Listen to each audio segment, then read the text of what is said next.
Good evening and welcome to the Channel Studios here in London with your international news around the world in 5. The US military says senior Pentagon officials have arrived in Ukraine to discuss efforts to end the war with Russia. The team, led by US Army Secretary Dan Driscoll, held talks with Ukrainian Prime Minister on Thursday morning.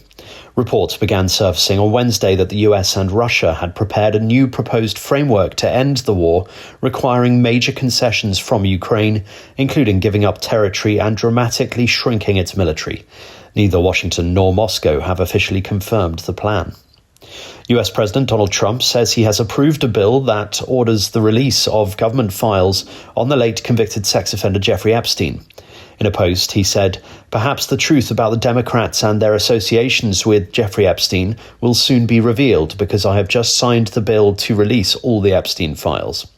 The Justice Department now has 30 days to publicly share all information from federal investigations into Epstein.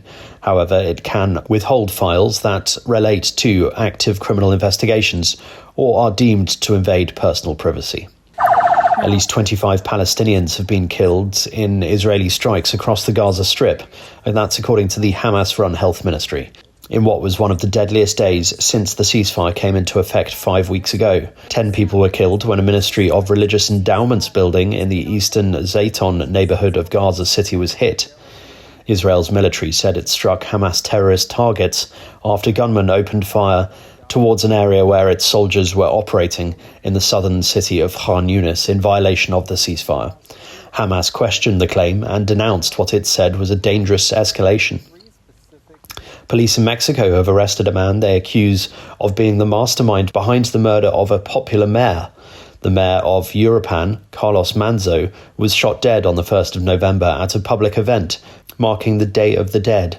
Manzo was an outspoken critic of cartel violence in his home state, and his assassination triggered mass protests.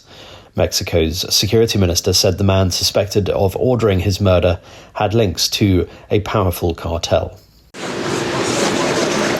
35 people and 3 institutions have gone on trial in North Macedonia over a devastating fire at a nightclub that killed 63 people, mainly young people, in March. Club Pulse in the east of the country was packed with young Macedonians attending a concert by a popular hip-hop duo when sparks from pyrotechnic devices set fire to the ceiling.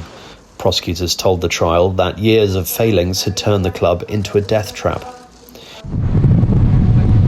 A huge fire has broken out in the city of Oita on the Japanese island of Kyushu, damaging at least 170 buildings and forcing residents to evacuate. Aerial footage showed the scale of the blaze, said to be the size of 7 football fields, that burned through several residential buildings near a fishing port. It is Japan's largest urban fire since 1976, excluding incidents caused by earthquakes. One of the world's first calculating machines will not go to auction as scheduled in France after a Paris court provisionally blocked the historic item from being exported. Auction house Christie's has confirmed it will not proceed with bidding for the machine, La Pascaline, developed by the French mathematician Blaise Pascal in 1642.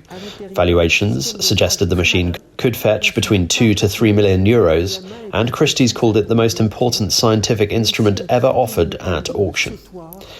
And it's been revealed that a gold toilet that was sold for $12 million at auction was bought by Ripley's Believe It or Not after its first casting was stolen from Blenheim Palace in 2019. Created by the Italian conceptual artist Maurizio Catalan, it is a fully functional toilet made from more than 15 stone of solid 18-carat gold. Ripley's Believe It or Not revealed themselves as the mystery buyer, writing, "We're flush with excitement." The entertainment company runs attractions including museums of oddities and aquariums around the world. And that's your international news around the world in 5. Now back to the Channel Studios in Lagos.